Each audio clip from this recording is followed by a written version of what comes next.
The following was recorded in front of a live studio audience at the Studio 21 Podcast Cafe. This is the United Podcast Network. Hello, welcome to the Young American Podcast. I am your host, Joseph Bemister. And I'm your co-host, Riley Murphy. This week, we have someone new on the podcast. I think we're going to keep him here permanently if he doesn't smell at the beginning every time. It's Kenny G. Yep. How's it going, guys? So this week, we are going to be talking about Kyle Rittenhouse, and then I think that's what I'm saying it right. Yep. Kyle Rittenhouse, and then the remote taxing through New Hampshire residents done by Massachusetts. So if you work in Mass, and then because of COVID, they have you working remote, they're still taking income tax. So we'll be talking about that. So what are you guys' opinions on Kyle Rittenhouse? I know a lot of our viewers probably heard of it. It's everywhere right now. Yeah, you obviously think it's I think it's blatantly self-defense. Yeah, and you could argue his age. However, and that's a town ordinance. Some people say it's a state law. It's a city ordinance throughout that you couldn't carry that firearm because there is nowhere within city limits that you can hunt.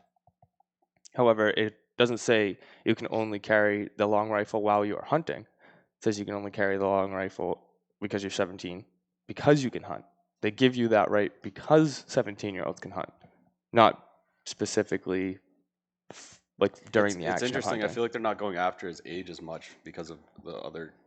Actually, I think they are. Really? They really are. They're really targeting him because of his age. I mean, well, that's one of the only things they're saying. Oh, you can't get a rifle, handgun, if you're younger than 18. But who knows? I mean, that thing could have been handed down to him. I mean, he has every right to, legally carry it. Right. So, well, on top of that, they're saying too that he came from another state. So a lot of the arguments I heard was his age. He came from out of state, and on top of that, he was trying to start fighting. Well, I remember you mentioning something saying that I think it was your brother or whatever. He said that the gun was handed to him by a friend. Yeah, correct? So that's supposedly. Yeah, we don't really know exactly where the rifle came from. No one's publicly stated that yet. But there have been two different rumors. One that it was Kyle's rifle, that was his father's, and his father's let him borrow it. Another one was it was a friend who was at the riots.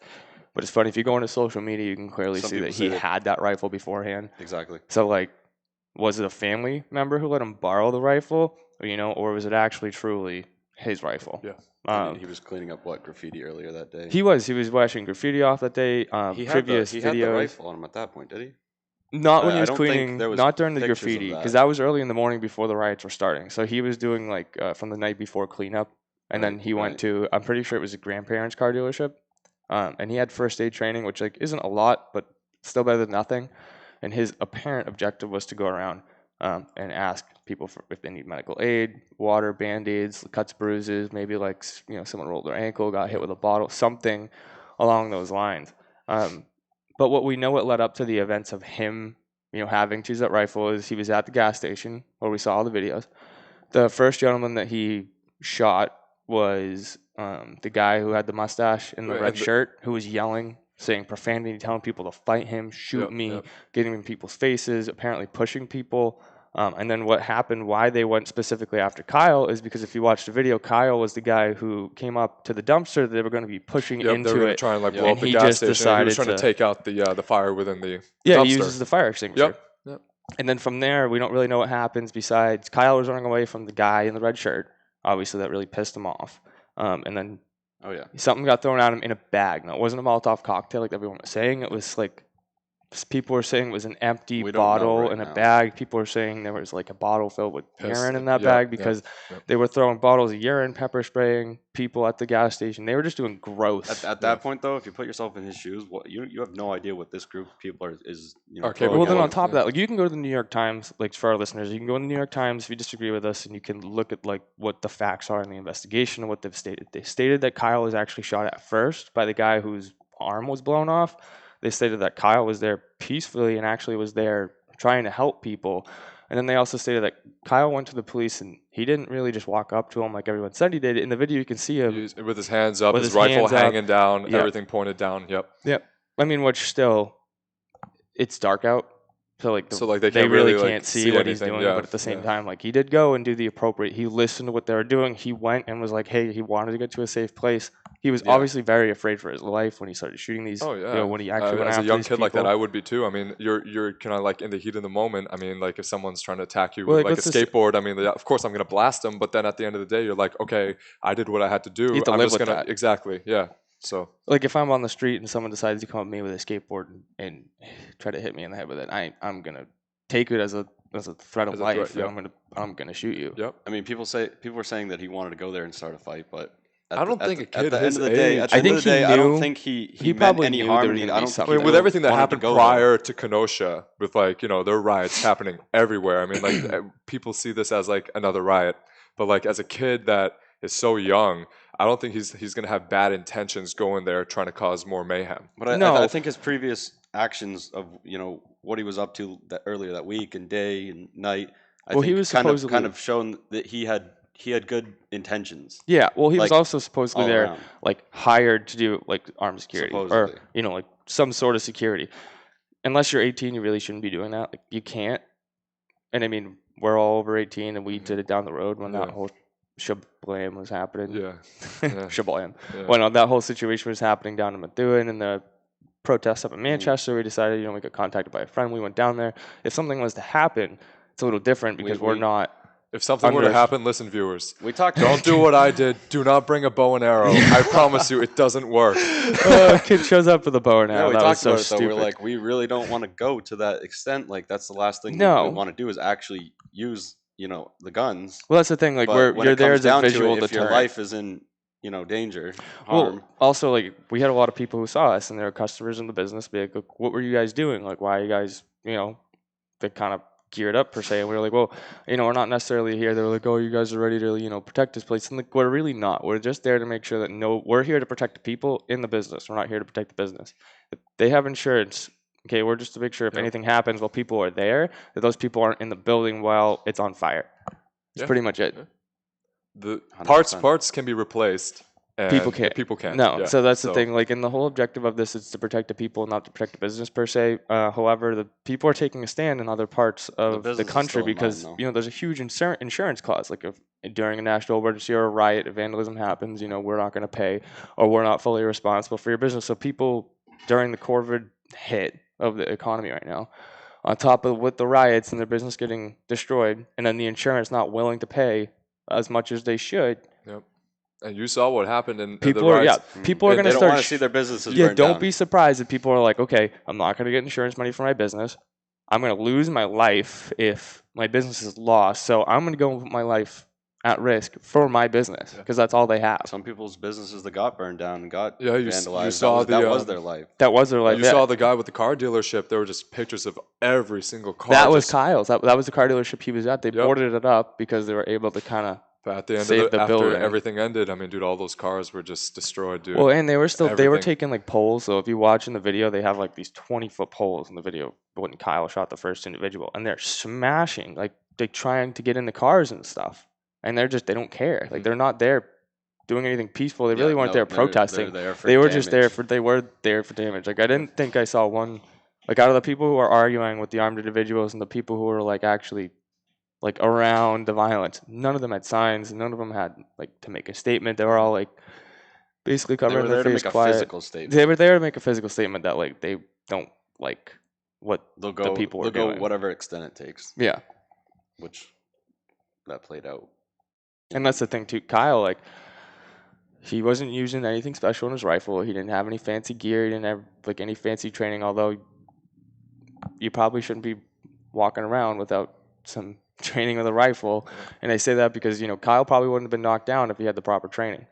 He would have known where his legal boundaries were. He would have known what he could and couldn't do, and at the same time, he wouldn't be running away, turning his back towards a threat per se. If he's super, and that's not to say that he wasn't in fear of his life. It's just say that like you can tell the trained individual versus an untrained individual. They won't turn their back fully to a target. They'll walk backwards or. They'll use cover to get away, and then they'll turn around. They'll try to use something.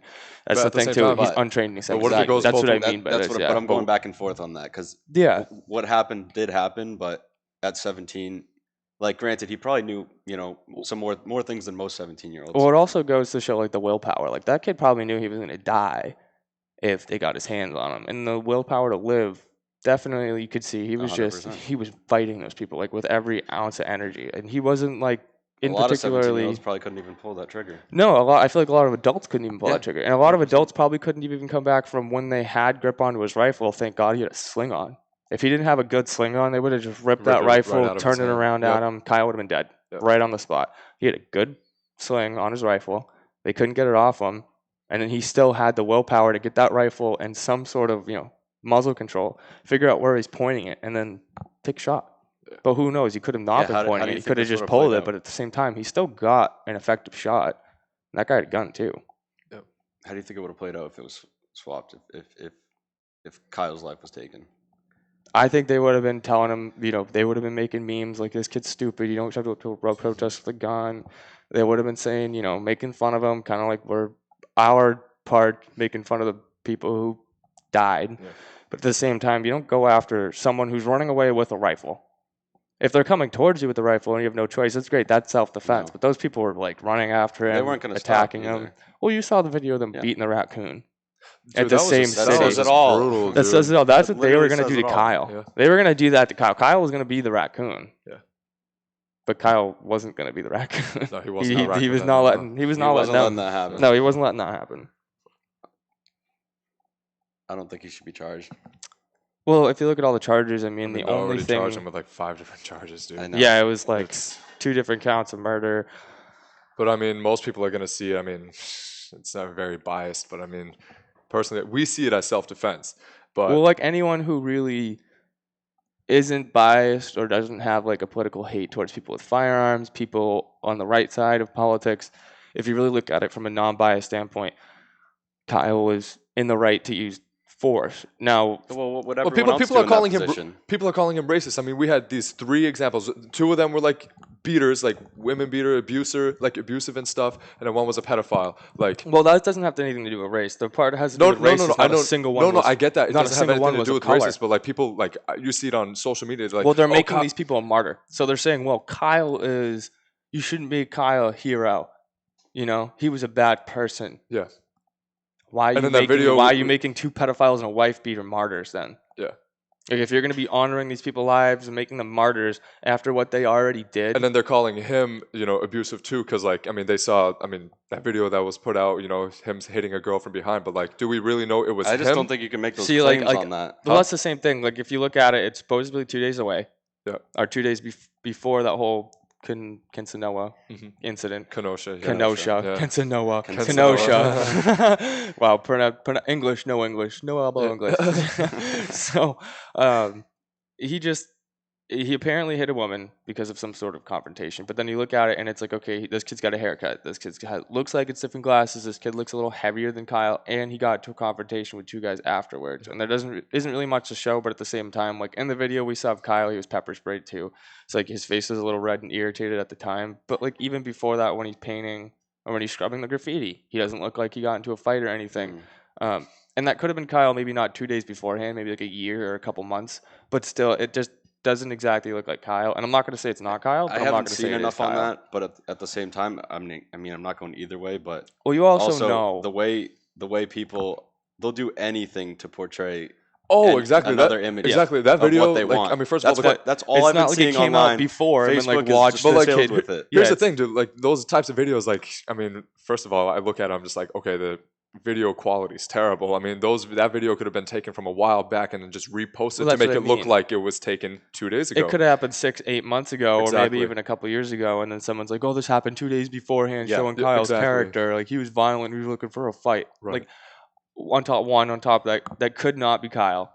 2 on top of that definitely wasn't as 2 days. Could maybe a couple weeks or something, but it definitely wasn't 2 days before that incident. Yeah, until down the road you find out, oh, this story was taken from a story back in 2004. Well, that's also the wicked funny part too. Is like it's funny how those videos come out and surface only after he did something bad, and then people bring that to light after he did something bad. Yeah. Like if you truly cared about some kid hitting a woman in a parking lot, you would have already made that a national outrage before he did what he did. You would have already blown that up on social media. But 100%. You're only doing it to try to put a stain on his character to further push your agenda, your argument, which is it's just kind of trashy. Yeah. I agree. It is trashy. Well, and then you see the people on Facebook calling him racist. What is that? Like, what does Kyle have to do with anything race? He didn't shoot a single person of minority. Yep. Every single person he shot was white. Mm-hmm. Every single person he shot was an adult. He was the only kid there that was injured. He didn't hurt anyone else. Yeah, but if you look at what he was there for and what he had, been providing for the community that week and stuff, I don't think he had bad intentions. I don't think he was there for a fight, maybe. The reason why he was there is kind of like, it's like me and you going to Boston for a night. Like, that's the equivalent to the distance. So, it's Boston's 33 miles away from the New Hampshire border, right? Kenosha from wherever, or, wow, Kenosha. Kenosha. It's Kenosha. Wow, I have it stuck in my head. Yeah. Kenosha from wherever Kyle lives. From Illinois. Yeah, from Illinois, where he lives in Illinois, is only like, what did they say? It was like 21 miles, 22 miles? Yeah. It's like I was driving to Andover, it's closer to Wilmington. Yeah. It's like, it was literally, they said it was a 30-minute drive exactly. That's like, how often do you guys take a 30-minute drive? We take a 30-minute drive to work every day. Exactly. Yeah. Takes us like 15, 20 minutes to get there. Yeah. Don't drive safe, drive Boston. Yep. Archie, I hope you're watching this. Yep. Shout out, He DB will. fam. Yeah, he probably will. Yeah. I feel like a lot of our friends watch this and just like low-key don't say anything. But people nowadays, they cap a Boston lot. a few Oh yeah, Watch watch your not a podcast. single No, you person. don't. Yeah, not a single person will watch. Drive Boston commercial. Yeah. No, we should make one. Throw it up here. Yeah. Just cars driven by. Yeah. But now let's kind of switch off to our next thing. The taxes that Massachusetts implementing on remote workers in New Hampshire. Governor Charlie Baker. Yep, trying to enforce that for New Hampshire residents. Kind of BS. I mean, even if you're working remotely from home, he's like, oh, you're using our roads to, travel to work and whatnot. I mean, no, we're just going to tax you, even though, you're not even traveling on the roads because, COVID-19 messed everything up. I got to work remotely from home. I was working remotely from home temporarily. No, I refuse. Well, that's the thing. Pretty sure they're going to take it out of your paycheck anyway. Regardless, yeah. 5%, right? I'm not sure. I didn't look it up. I just know that, I'm almost 100% sure, unless you're self-employed or unless you're on, a subcontractor where you have to fill out a W-2, they're not going to, I believe it is 5%. Yeah, I don't know exactly what it is, but they already take it out, so you just have to fight it afterwards. You can't just refuse to do it. Which, if everyone had the choice to pay income tax, I'm pretty sure 90% of the people would just refuse to do it, which is awesome because people know that it's kind of bullshit. But the argument comes from, why do we need to pay that tax if we're not in the guidelines of having to pay the tax? Granted, for a company that is based in Massachusetts. Well, but you're doing your work, you are working physically from New Hampshire, not in Massachusetts. But they don't look at it that way. I know, clearly. They don't look at it that way because what happens if we were to charge? Well, they're not getting the more extra taxes taken. They work for the government. Yeah. It's not hey, we're just going to take more out of your paycheck, blah, blah, blah, blah, blah. They kind of feed into the system themselves. They are part of us. We pay their salary. Or Mass residents pay their salary. Yeah. But still, technically now, everyone pays their salary who's working remote from Mass, whether you're remote from, Connecticut, whether you're remote from New York, remote from New Hampshire. It's not just us, but, I think we're the only state right now really putting up a big fuss about it. And that's because the individuals that live in the state tend to be more freedom-oriented. I wouldn't say on the left or right wing of politics. I would just say freedom-oriented. And they don't like it when they see extra money being taken out from a state that they had. No. They shouldn't be in there. Shouldn't be taken out. They didn't go to the state. They didn't travel to the state for work. They were at their own home Wi-Fi from their own home. Never went to Massachusetts. On top of it, because the state said they couldn't. Well, on top of that, if you look at it, they're actually generating tax revenue for the state through the sales. Whatever they're working, they're helping a mass-based business, and that business pays taxes to the state.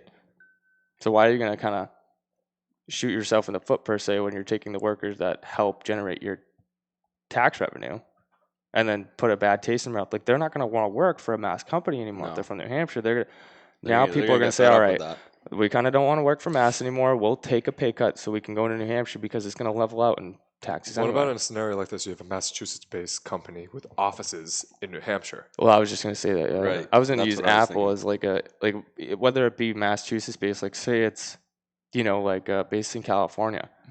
right? And then the Apple Store in the Mall of Salem. Yep. And then all of a sudden you see California taxes being taken out because technically you're working out of a business that's out of California. In California. Yeah. Well, then one could argue that, like, know. I didn't work anywhere in California. Well, you still work for a California company, so Yep. we're going to take out your tax money. That's BS.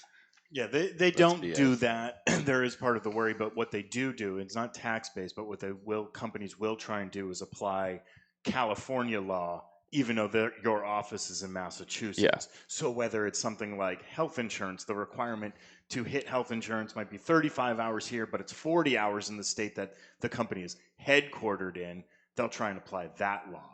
Or something else in the radio business. Specific tier standards kind of thing. Yeah, in the radio business in Massachusetts, there's no non-competes for broadcasters and teachers and nurses.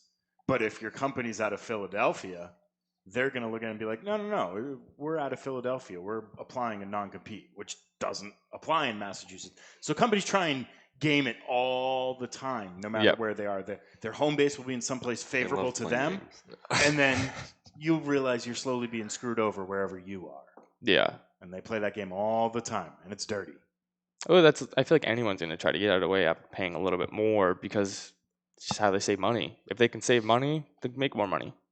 They can put more in their pocket. Anyone's going to do that. Like the state of Massachusetts right now, they would be doing basically what those companies are doing right now. Say like Apple is saying, the 40 hours a week mark versus 30 in New Hampshire. They're going to be doing that in Mass. That's basically Mass saying, well, your company's based in our state, so now we're taking your income if you work for more. It's a fight you can win. I went through that very same fight on an individual level. I went through that with the company I work for, and they said, no, you've got to get 40 hours to be. And I was like, no, this is Massachusetts. It's different. You have to apply it here, not for the home base in Texas. Yeah. There's different rules. I don't work in Texas. Yep. I'm paid out of here, and I'm employed out of Massachusetts, so you have to apply Massachusetts law. And that's as simple as that. Well, that's also they have to follow the labor laws. You look at the labor laws that in line with the state. That's what I mean. Where you work, those labor laws apply to you. If you don't work in that state, that labor law doesn't apply to you. I guess not a federal labor law. You can't just cross jurisdictions and say that law works. Exactly. Massachusetts already sucks enough. Dude, most of these states suck. In order, it's New York, Massachusetts, California, New Jersey. And the next. And then there's like Connecticut, D.C., Maryland, Washington State. Yeah. Illinois, Chicago, basically. Mainly Chicago. Those are the places that are just high taxes.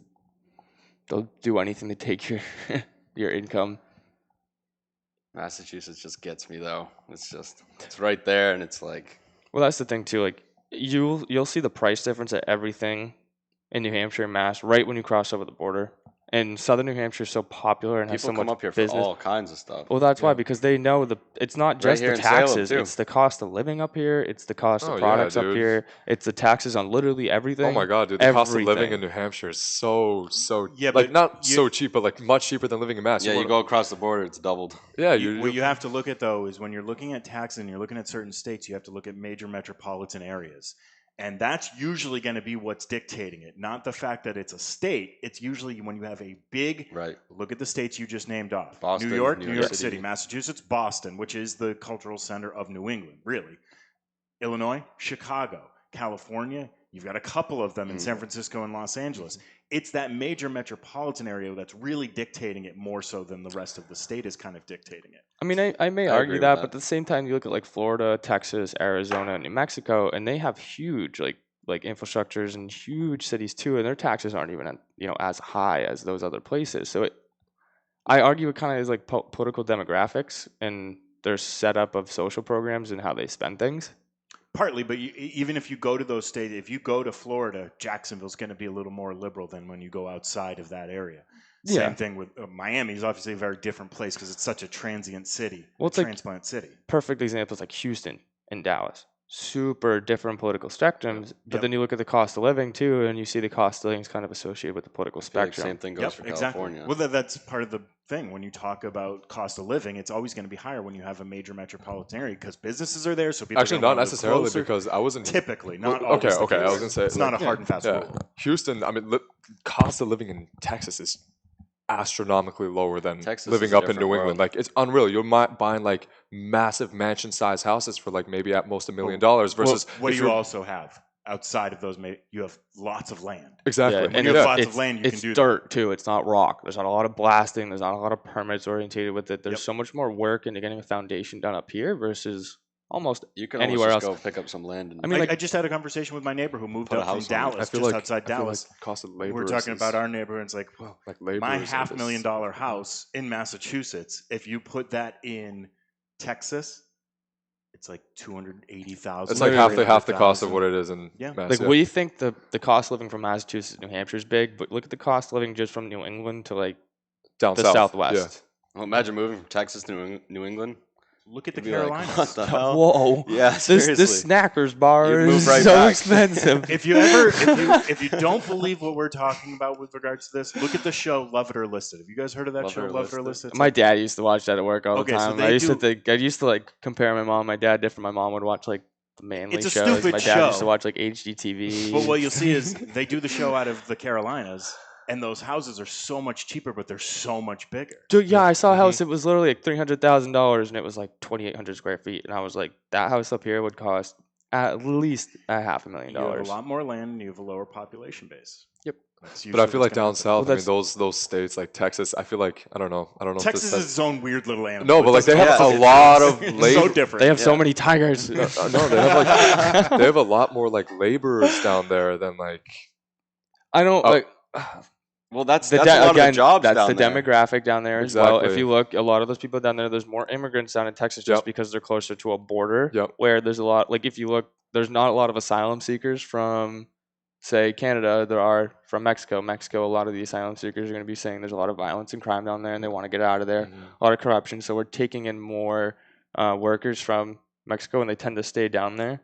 I mean, obviously, some will migrate. Like, there's a lot up here as well, you know, in like the inner cities and stuff like not necessarily of like Spanish descent, but it's just the bigger cities and the coastal like lines on the geographic. You're going to see a lot more easy labor just because they tend to stay on they don't like the immigrants that work don't tend to go into the United States. They tend to stay on the outside of the United States. They also tend to follow disasters because they know there's a lot more work for construction and stuff like that when there are disasters going on. Like you look into it. They creative concept. They do like follow disasters. They follow the disasters because what happens is like they know that there's going to be work there, and a lot of the times it's on the coast. Like because like hurricane right now, like down in Texas, you're going to see a lot of workers from New England and like Chicago and stuff. Everyone's going to be going down there, and the labor just gets cheap, especially along those coastal areas. And along like again, like I said, like up here, labor is a little cheaper towards like the northern side versus the southern side towards inland. Like you go down to like Texas again, down in San Antonio area, labor is going to be cheaper than if you go up to like Nebraska. Yeah, because it's so much closer. And materials, everything is cheaper down there. It is. Well, it's cheaper down there. They're towards like areas where there's a lot more people, especially like on the outside, and there's a border down there, so you're going to see a lot more influx of individuals who want to work down there, and people who just want to benefit both sides. And it's a huge like. I'm thinking of the word like rich environment for like not working, like it's just what good. Do you mean? Like a family environment. I don't know what to say. There's like a technical term I'm trying to use to kind of. What are you talking about? Like rural? Or It's like an economical term for like cost of living. Like your GDP down there, I guess you could say, is like really good compared to up here. Okay. I see what you're getting at. Yeah, like the overall cost, everything's, and it's just a lot better than. Overall, like life cost. Yeah, it's a lot better down in those areas than up here. Like down in Houston. Dude, everything down in Texas is like much cheaper. I mean, gas prices there are just crazy, dude. Like we also look at how many people move in a day to like Florida. It's like 1,200 people a day move to Florida. How many people move out? I didn't look at the number. I just saw how many people moved in. And I was like, the cost of living in Florida too. I mean, I have a friend of mine that's thinking about buying a house down there, and they're I think moving to Sarasota, and they want like a house either on the ocean or like on a lake near the ocean. But like it's so cheap, dude. It's like buying a house in our town. Literally. On the water. Well, no, I mean like on the water in our town, like you're looking at double the cost versus off the water. I mean, I'm talking about the western coast of Florida, like right like on the Gulf of Mexico, like buying a Fort house. Myers area? No, like Sarasota, like Siesta Keys area. Like up like, well, that's the key. Like Siesta Keys. That's what I mean. Like in that area, I mean like buying a house on the water, like on the Gulf of Mexico, it's like less than $1 million for a nice size house. It's much less than $1 million because I know because I'm actually doing it right now. Yeah. I'm looking at houses in that area Yeah. right now for a second that's what you're doing house. right now. Yeah, that's Literally why I said right yeah. now, you guys are Yeah, talking. yeah. Kyle Rittenhouse, whatever. How's this house looking? he's like, all right. Let's Naples? see. Do I Yeah, wanna live in Naples. Naples? No, Fort no. Like, whenever these guys are done, I'm Myers. outta here. Do I want a base? No, I don't want a base. Fort Little Myers a little flood too down there. south. Let's get closer to Tampa. How are we going to do this? No, but you're right. I've been going through that for the last month, looking at houses down there, and you're absolutely right. If you buy a house on the water, yes, it's still going to be a relatively expensive house, and maybe not the greatest house in the world, but a lot cheaper than if you're buying like a Cape house up here in Massachusetts. Oh my God, man! It's very weird. The prices of these houses up in or down in Plymouth area, dude. Jeez, I mean, I've seen the Mark Wahlberg's house. I mean, I think Brady had like a beach house down there or something like that. Everyone does because he's always at all of them. the golf course in Plymouth and whatnot. But like, dude, those houses, like, it's all location, dude. People want the name. Oh, I live in Cape Cod. My house is on Cape Cod Bay. Versus like, I mean, Siesta Keys, is one of the most beautiful beaches in the U.S. But like, it's just weird how like the price difference between the two. It's colder water up there versus warmer water down there, and it's significantly less living down there than up here. Like, it also has to do with like money. So like a lot more people, there are a lot more companies up here that make a lot more money and employ a lot more people at higher paying jobs than down there. There's still a lot of old money like floating all around the Cape. Yeah, but there's a huge like up here, even up in like Maine, you have like the Bush family that like all throughout New England. You have the Kennedys, like Joe Kennedy from Massachusetts. Kennedy's on the Cape. You have you have like political George Bush's compound up in Kennebunkport. Well, they're everywhere too. That's not just Kennebunkport. Well, that's just like one of the locations that I know of at least. Yeah, but like their whole family like is scattered out between New England. Same with the Kennedys, and I'm pretty sure the Clintons and Obamas had like down in like the vineyard. They bought property on there. So you could say we have a lot of political families up here in New England, but that's a lot of old money. I feel like that's the new Epstein Island. No, well, did you see that Anthony Weiner was indicted in that again? No big surprise. Yeah, he was indicted in that along with like I think it was like 27 other political individuals. It's going really bad they're just taking everyone who was involved and just marking them, putting them out, putting them all. Yep, next. And they're just going through a whole list. The number of indictments and people that are being charged with this like crimes and stuff like that is ridiculous. Then you also look at the number of people who are going to. How many people are under the covers right now? Well, like Anthony Weiner is kind of like a low player. However, like you'll probably see a couple of his charges get dropped in exchange for some information. So I saw the pictures. He's a medium-sized player. I knew I'd get at least one of you with that. Oh my God. I saw the pictures. Yeah. Well, the ones that got him arrested. Yeah, the ones that got him arrested. Yeah. Interesting. I didn't want to see those pictures. But you saw them. No, I didn't. Oh, I thought you were like, okay, you saw them, but you regret seeing them. No, I didn't even look into that case at that time. I didn't really have too much because I didn't really know who he was. Yeah. I just knew he was like, I was like, okay, another pedophile, and the government, what a surprise, you know what I mean? Yeah. Until it showed up again on Epstein's like list that he got indicted, and that's when I was like, okay, this is interesting because there are a shit ton of political players, like down to mayors, former congressmen, like governors that are like resigning. Like if you look at like the amount of people who are resigning, it's huge, astronomical, and they're not putting it in the mainstream media. They're not saying, well, like I think it was like 47 or something like that politicians who are currently in office resigned. Yeah, it was insane. And there's still more people resigning on a daily basis who are getting these, charges put on them and these warrants out for their arrest. More information, like accusations. They're literally like they're just there's one after the other. There's no escape, dude. And however hard, like no matter how hard you try, dude, it's always gonna get you. And then you're gonna see a lot of these people. Charges are gonna be dropped. They're gonna walk away so they can get the bigger players, and that's when you might see someone like that's why you start with. I'm not going to say Joe Biden's a pedophile, but Joe Biden's a pedophile. Well, you agree with this? You're probably going to agree with this. They're gonna target the low tier people first to expose the bigger tier. Well, it's like any textbook investigation. Like when it comes to drugs or anything like that, when a ring, you get the lower players that many people to get the bigger. They're players. not going to worry about the lower half. They're going to use them to. They don't help care. them get to the top. I mean, they do. I mean, they should all be thrown into a wood chipper feet first, no matter what they do. But they're going to take the person who was having inappropriate contact with a little girl versus the person who was going to the island and doing a lot of very evil stuff. things that they need to be brought to justice for. I mean, regardless, whatever they do, they should all be brought to justice, and I don't think they should be giving a single one of them a break. I'm just saying, like, hey, maybe you shouldn't be throwing in the wood chipper feet first. If you give us information, maybe we'll just have you rot in the cell. Bring in the wood chipper. Yeah, bring in the wood chipper, but, like, that's about it. They're like, what? What are you talking about? No, oh my God. Feet first. Feet first. No, feet first. No, that's all they say to him. All right, buddy, you're not going to talk feet first. He'd be like, huh? All right, guys. Next week on the podcast, we'll be talking more about New Hampshire politics. Jo Jorgensen, she's been kind of keeping on the low end of things right now. We're going to try to figure out more what's going on with her. We need more media Spike coverage. Cohen's is the one that's kind of coming out now, so they flip-flop. It was Jo Jorgensen, now it's Spike that's kind of coming out with more. So we're going to be talking about next week. Thank you again, everyone, for coming and listening. Stay safe, and we will see you next week.